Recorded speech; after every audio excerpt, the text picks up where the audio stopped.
أعوذ بالله من الشيطان الرجيم بسم الله الرحمن الرحيم قال يا آدم أنبئهم بأسمائهم فلما أنبأهم بأسمائهم قال ألم أقل لكم إني أعلم غيب السماوات والأرض وأعلم ما تبدون وما كنتم تكتمون صدق الله العظيم আল্লাহ সুবহানাহু ওয়া তাআলা আদম আলাইহিস সালাতু ওয়াস সালামকে নির্দেশ দিলেন যে তোমাকে যে জিনিসগুলি নাম শেখানো হয়েছে এবার আগে তো ফেরেশতাদেরকে বলেছেন যে তোমরা বলো, তারা অপারগতা পেশ করেছে। এবার আল্লাহ সুবহানাহু ওয়া তাআলা আদম আলাইহিস সালামকে বলছেন যে তুমি এগুলি নাম বলে দাও। ওই নাম বলে দিলেন। এবার আল্লাহ তাআলা ফেরেশতাদেরকে বললেন, এই আমি কি তোমাদেরকে বলেছিলাম না, আমি যা দৃশ্য অদৃশ্যের সব খবর আমি জানি, তোমরা যা গোপন করো যা প্রকাশ করো সব আমি জানি। এই কথাই এই সূরার এই আয়াতের মধ্যে আল্লাহ পাক বলছেন। চলুন আমরা শাব্দিক অর্থ জেনে নেই।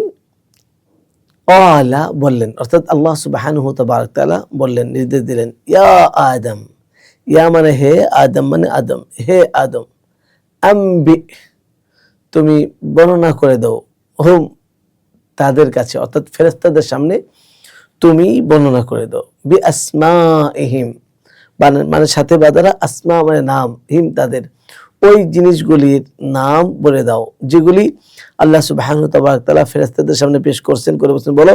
তারা বলতে পারেনি, তারা বলছে ক্বালু সুবহানাকা লা ইলমা লানা ইল্লা মা আল্লামতানা। তো আল্লাহ সুবহানাহু ওয়া তাআলা আদম আলাইহিস সালাতু ওয়াস সালামকে বললেন তুমি এগুলির নাম বলে দাও। ফালাম্মা ফামানে অতঃপর, লাম্মা যখন, আম্বা বর্ণনা করে দিলেন, হুম তাদের সামনে, ফেরেশতাদের সামনে, বি আসমাইহিম ওই জিনিসগুলি, বা মানে দ্বারা সাথে, আসমা মানে নাম, হিম মানে তাদের, ওই জিনিসগুলির নাম যখন আদম আলাইহিস সালাতু ওয়াস সালাম ফেরেশতাদের সামনে বলে দিলেন, ফেরেশতারা ফিল করলো, তারা বলতে পারেনি, কিন্তু আদম আলাইহিস সালাম বলে দিলেন, যেহেতু আল্লাহ পাক আগে আদম আলাইহিস সালাতু ওয়াস সালামকে শিখিয়ে দিয়েছিলেন। ক্বালা আল্লাহ তাআলা ফেরেশতাদেরকে বললেন, ক্বালা মানে বললেন, আল্লাহ তাআলা ফেরেশতাদেরকে বললেন, আলাম আকুল লাকুম, প্রশ্নবোধক কি, লাম না, আকুল, আলাম আকুল আমি কি বলিনি, লাকুম তোমাদের জন্য, অর্থাৎ হে ফেরেশতারা আমি কি তোমাদেরকে বলিনি, ইন্নী নিশ্চয় আমি, আ'লামু অধিক জানি, গায়বাস সামাওয়াত গায়ব অদৃশ্য, আস-সামাওয়াত আসমান সমূহ, প্রথম আকাশ শুধু নয়, প্রথম আকাশে তো সব আমাদের দৃশ্যমান নয়, আমরা যে গ্রহ নক্ষত্র দেখি এছাড়া আরো কত কিছু অদৃশ্য আছে যেগুলো আমাদের দৃষ্টির সামনে নেই। গায়বাস সামাওয়াত এই প্রথম আকাশ পর্যন্ত যা দেখি না, এরপর দ্বিতীয় আকাশ, তৃতীয়, চতুর্থ, পঞ্চম, সপ্তম, ষষ্ঠ, সপ্তম, সেই সপ্ত আকাশের অদৃশ্যে যা আছে সব বিষয়ের খবর আমি জানি। ওয়াল আরদ মানে এবং, আরদ মানে জমিন, এবং জমিনের মধ্যে যা কিছু আছে, অদৃশ্য যা কিছু আছে, যা তোমরা জানো জমির নিচে কত অদৃশ্য সম্পদ আছে, কত জীবজন্তু আছে, কত প্রাণী আছে, কত খনিজ সম্পদ আছে। বলে এই গায়বাস সামাওয়াতি ওয়াল আরদ আসমান সমূহ এবং জমিনের সব অদৃশ্যের খবর আমি সবচেয়ে বেশি জানি।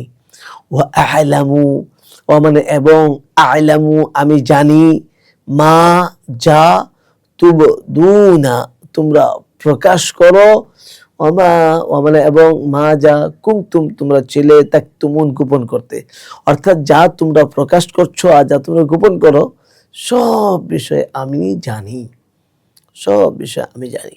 বিশ্ববিখ্যাত দায়ী মাওলানা কালেম সিদ্দিকী দামাত বরকাতুহুম ও তার সিনাদুন খলিফা মুফতি জুবাইর আহমদ রচিত অমুসলিমের দাওয়া বিষয়ক 2450 টাকা মূল্যের 26টি বই, অফার মূল্যে মাত্র 990 টাকা। বিস্তারিত জানতে 01798418100। সম্মানিত শ্রোতা দর্শক মণ্ডলী, এই হায়াত থেকে আমরা যে বিষয়গুলি শিক্ষা অর্জন করতে পারলাম, এক নাম্বার যে জিনিস জানতে পারলাম যে আল্লাহ সুবহানাহু ওয়া তাআলা আদম আলাইহিস সালামকে শিখিয়ে দিয়েছেন বলেই তিনি বলতে পেরেছেন।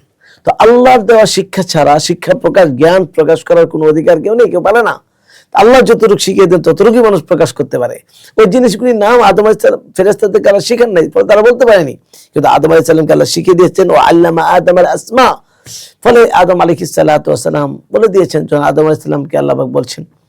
এখানে আরেকটা শিক্ষণীয় বিষয় হলো যে আদম আলাইহিস সালাতু ওয়াস সালামকে যেহেতু খলিফা পাঠাবেন, মানুষকে খলিফা প্রতিনিধি পাঠাবেন, আর ফেরেশতারা দাবি করছিল যে আমরা তো প্রতিনিধি হিসাবে যথেষ্ট, তো তারা যথেষ্ট না, তাদের দাবিটা সঠিক না, আল্লাহ ভালো জানেন কে অধিক এর জন্য প্রাপ্য। এই জন্য তাদের তুলনাটা আল্লাহ পাক করলেন, যে তুমি পারলে না, তারা পারলে। আল্লাহ পাক তাদেরকে প্রকাশ করে দিলেন তার যে তারা আমি জানি যে কে এর অধিকার, কে এর প্রতিনিধিত্ব করতে পারবে, আমার খলিফা, আমার প্রতিনিধিত্ব কে করতে পারবে। তো এটা তাদের সামনে প্রমাণ করে দিলেন। এরপর আমরা যেটা জানলাম যে আল্লাহ সুবহানাহু তাবারাক তাআলা দৃশ্য অদৃশ্য সব খবর আল্লাহ জানেন। আর একটা বিষয় জানলাম যে আল্লাহ সুবহানাহু তাবারাক তাআলা আমরা যা গোপন করি, যা প্রকাশ করি সব জানেন। আমি যা গোপনে গুনাহ করি সেটাও আল্লাহ জানেন। আমি যে গোপনে মোবাইলে গুনাহ করি সেটাও আল্লাহ জানেন। আমি গোপনে অন্যদের গায়রে মাহরামদের সাথে কথা বলি সেটাও আল্লাহ জানেন। আমি গোপনে আল্লাহ পাকের হুকুম ছেড়ে দেই সেটাও আল্লাহ জানে। আমি গোপনে গোপনে কত গুনাহ করি সেটাও আল্লাহ জানেন। আবার আমি গোপনে প্রকাশ্যে আমি গোপনে অনেক ইবাদত করি, কেউ জানে না, তো আল্লাহ জানেন। আমি গোপনে দান খয়রাত করি, আল্লাহ জানেন। আমি গোপনে সকলে মানুষ যখন নাকি শেষ রাতে ঘুমায় তখন আমি তাহাজ্জুদে উঠে যাই, সেটাও আল্লাহ জানেন। ওমা তাকতুমা কুনতুম তাকতুমুন আবু আমা তুবদুনা, যা তোমরা প্রকাশ করো, আমরা যে প্রকাশ্যে যা কিছু করি সব আল্লাহ পাক জানেন। যেহেতু আল্লাহ পাক সব জানেন, আল্লাহ পাকের সামনে কখনো এমন কিছু করা যাবে না যেটা আল্লাহ না পছন্দ করেন, এমন কিছু করা যাবে না যেটা আল্লাহ নিষেধ করেন, এমন কিছু করা যাবে না যাতে আল্লাহ নারাজ হন, এমন কিছু করা যাবে না যে কাজ করলে আল্লাহ রাগান্বিত হন, এমন কিছু করা যাবে না যে কাজ করলে আল্লাহ অখুশি হন। এই জন্য আমাদের ওই কাজগুলি করতে হবে যা করলে আল্লাহ খুশি হবেন, যা করলে আল্লাহ রাজি হবেন, যা করলে আল্লাহ পাক আমাদের প্রতি সন্তুষ্ট হবেন। ফলে আল্লাহ পাক বলেন রাদিয়াল্লাহু, আল্লাহ তাদের রাজি হয়ে যাবে। এই আয়াতের এই শিক্ষাগুলি আমাদের জীবনে কিভাবে বাস্তবায়ন করতে পারি? বাস্তবায়ন পদ্ধতি হলো যে আমরা ইলম শিখবো, যতটুকু ইলম শিখবো মনে করবো এটা আল্লাহ পাকের পক্ষ থেকে দান, আল্লাহ সুবহানাহু ওয়া তাআলা আমাদেরকে দান করছেন।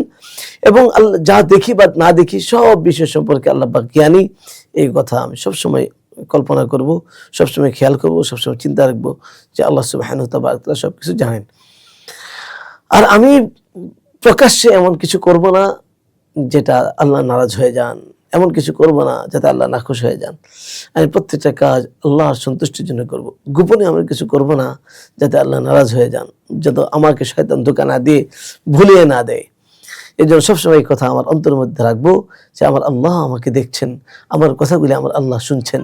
অতএব প্রত্যেকটা কাজ শুধু আল্লাহ তাআলাকে রাজি এবং খুশি করার জন্য করব। আল্লাহ সুবহানাহু তাআলা আমাদেরকে আমল করার তৌফিক দান করুন। ওয়া আখিরু দাওয়ানা আলহামদুলিল্লাহি রাব্বিল আলামিন। আসসালামু আলাইকুম ওয়া রাহমাতুল্লাহি ওয়া বারাকাতুহু। সব কিছু ছেড়ে আমাদের সাথে